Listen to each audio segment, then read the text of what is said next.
अस्सलामुअलैकुम वरहमतुल्लाहि वबरकातुहू। जनाब बाबू भाई सुपारी वाला गर्ल्स प्राइमरी स्कूल, कक्षा 8, विषय हिंदी, विषयांक इकाई 1 तेरी है ज़मीं, भाग 3। इससे पहले के 2 भाग में यानी कि 2 तास में हम काव्य की समझूती, प्रश्नों के उत्तर, शब्दार्थ देख चुके हैं। आज हम उसमें भाषा सज्जता देखेंगे। भाषा सज्जता के अंदर हम वचन परिवर्तन देखेंगे। वचन परिवर्तन के अलग अलग प्रकार, वचन किस तरह परिवर्तन होते हैं, किसे क्या कहते हैं, वो आज हम समझेंगे। सबसे पहले हम देखेंगे निम्नलिखित शब्दों को पढ़िए और समझिए। देखिए, ताला जिसका वचन परिवर्तन होता है ताले, लड़का लड़के, घोड़ा घोड़े यानी एक से ज्यादा, बेटा बेटे, कमरा कमरे, छाता छाते, तोता तोते, रुपया रुपये। उपरोक्त शब्दों को पढ़ने से हमें पता चलता है कि आकारांत पुल्लिंग शब्दों का बहुवचन बनाने के लिए शब्दों के अंतिम आ को ए कर दिया जाता है। जैसे कि देखिए, मैं पहला फिर से बता रही हूँ, ताला हम ला पढ़ते हैं लेकिन उसमें आखिरी में उच्चार आता है आ, तो उसका बहुवचन है ताले। तो ले पढ़ने पर उसमें ए का उच्चारण आता है। जैसे कि कमरा लिखते हैं रा लेकिन उच्चार में आता है आ, और कमरे तो आखिर में क्या आया ए। लड़का तो आ, और बहुवचन में लड़के तो के उच्चार में क्या आया ए। आपको अच्छे से समझ में आ गया होगा। आशा करती हूँ कि आप अच्छे से समझेंगे, और यह जो भी मैं अभी आपको यहाँ पे समझा रही हूँ वो आप अपनी हिंदी की कॉपी में एक बार सुंदर स्वच्छ अक्षर में लिखेंगे। देखिए आगे। अब हम शब्दों से पहले नीचे उसकी व्याख्या देखेंगे ताकि हमें बहुवचन करने में आसानी हो। देखिए, इन शब्दों को पढ़ने से पता चलता है कि अकारांत स्त्रीलिंग शब्दों का बहुवचन करने के लिए शब्दों के अंत में ए जोड़ दिया जाता है। देखिए, अब हम शब्द देखते हैं। रात, रात यानी एक से ज्यादा रात होगी तो हम उसे क्या कहेंगे, रातें। यहाँ पे देखिए अनुस्वार है जिसकी वजह से जब हम उसका उच्चारण करते हैं, हम पढ़ते हैं तो हमें ए का उच्चारण होता है रातें। दीवार यानी एक दीवार, एक से ज्यादा होगी तो हम क्या कहेंगे, दीवारें। दीवारें र के साथ मात्रा और अनुस्वार का उच्चारण करते हमें क्या पढ़ाया जाता है, क्या उच्चार होता है, ए, दीवारें। इसी तरह बहन, बहने, आँख, आँखें, किताब, किताबें, सड़क, सड़कें, भैंस, भैंसें, बात, बातें। आगे देखिए नीचे, यहाँ हम देख सकते हैं कि आकारांत स्त्रीलिंग शब्दों का बहुवचन बनाने के लिए भी शब्दों के अंत में ए जोड़ दिया जाता है। देखिए ऊपर, लता, लता यानी उसका बहुवचन करते क्या आएगा, ए। यहाँ पे सीधा ही ए जोड़ दिया जाता है, लताएं।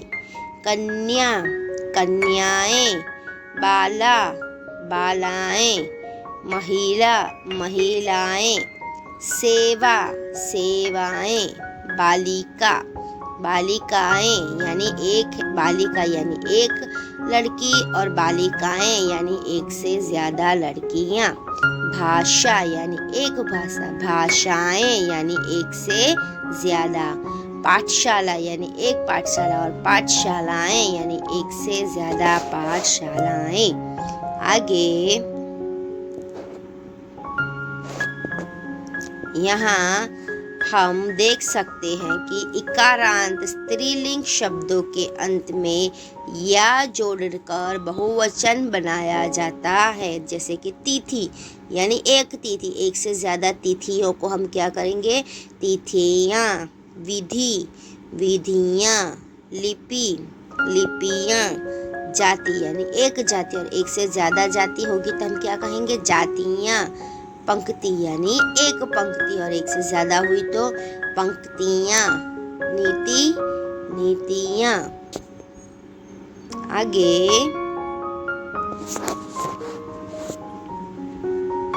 इकारांत स्त्रीलिंग शब्द का बहुवचन करने के लिए शब्द के अंत में ई या ई कर्ण के या जोड़ दिया जाता है। देखिए, सबसे पहले है सखी यानी एक सखी, एक से ज़्यादा है तो हमने क्या कर दिया? सखियाँ। लेकिन ध्यान से देखें, यहाँ पे सखी में ख के साथ दीर्घई है, जिसे हम बहुवचन करते वक्त ह्रस्व कर दिया जाएगा, यानी सखी का सखियाँ।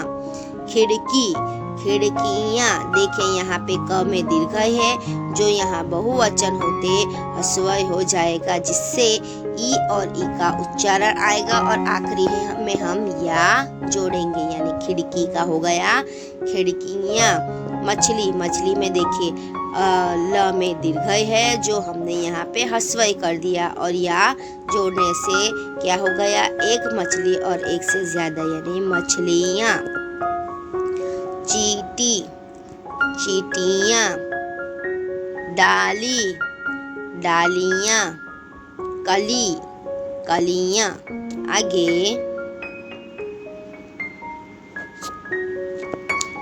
या अंत वाले स्त्रीलिंग शब्द का बहुवचन करने के लिए शब्द के अंतिम या को या कर दिया जाता है।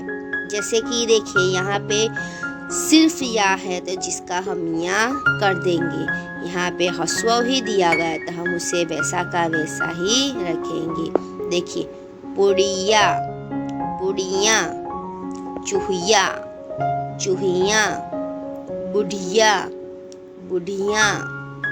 चिड़िया, चिड़िया। डिबिया, डिबिया। गुड़िया, गुड़िया। आगे देखिए, उकारांत स्त्रीलिंग शब्द के अंत में ए जोड़ने से बहुवचन बनता है। जैसे कि वस्तु, वस्तुएं। धेनु, धेनुएं। ऋतु, ऋतुएं। उकारांत स्त्रीलिंग शब्द में ऊ का ऊ करने से ए लगाने से बहुवचन बनता है। जैसे कि देखिए वधू, वधू का जब हम ध का उच्चारण करते हैं तो हमें ऊ और ओ का उच्चार होता है, तो उसका बहुवचन करने पे हम क्या लगाएंगे? ए लगाएंगे, यानी वधू का बहुवचन हो जाएगा वधुएं। और जू, जू का बहुवचन होता है जुएं। आगे ओकारांत स्त्रीलिंग शब्दों के अंत में ए लगाकर के बहुवचन बनाया जाता है। जैसे कि गौ, तो गौ का बहुवचन हो गया गौएं। आगे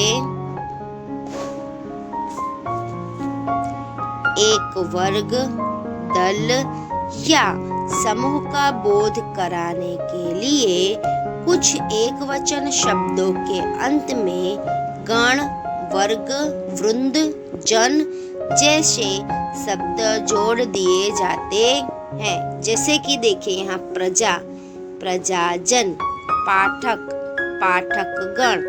लेखक, लेखक वृंद। मजदूर, मजदूर वर्ग। गुरु, गुरुजन। श्रोता, श्रोतागण। अध्यापक, अध्यापक वृंद। शिक्षक, शिक्षक वर्ग। छात्र, छात्रगण। कवि, कविगण। आशा करती हूँ कि जो भी आपको मैंने अभी यहाँ पे बहुवचन दिखाए हैं व्याख्या के साथ, वो सभी आपको अच्छे से समझ में आ गया होगा। यह सभी व्याख्या समेत व्याख्या के साथ आपको एक एक बार सुंदर स्वच्छ अक्षर में जोड़ने का ध्यान रखते हुए अपनी हिंदी की कॉपी में एक बार लिखना है। आगे देखिए, अब हम एक प्रवृत्ति करेंगे।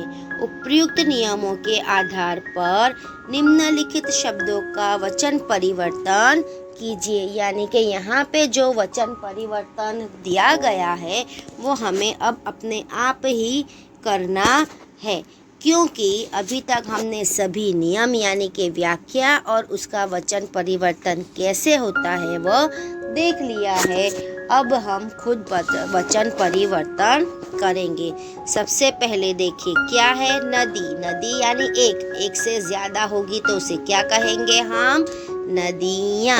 देखिए मैंने आपको पहले बताया था नियम अनुसार व्याख्या के हिसाब से यहाँ पे द में दीर्घ है जो अब ह्रस्वय हो जाएगा, तो नदी का क्या हो जाएगा, नदियाँ। किताब, किताबें।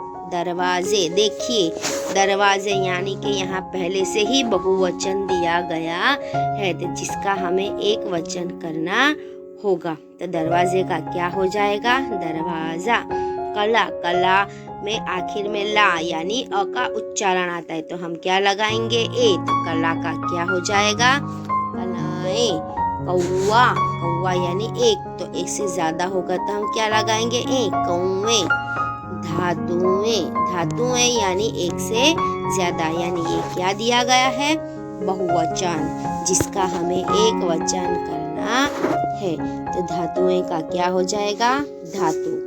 सड़कें यानी एक से ज्यादा, यानी ये क्या है, बहुवचन जिसका हमें एक वचन करना है, तो सड़कें का क्या हो जाएगा, सड़क। और आखिरी कुत्ता, कुत्ता एक है, एक से ज्यादा होगा तो उसे हम बहुवचन में क्या कहेंगे, कुत्ते। आज का हमारा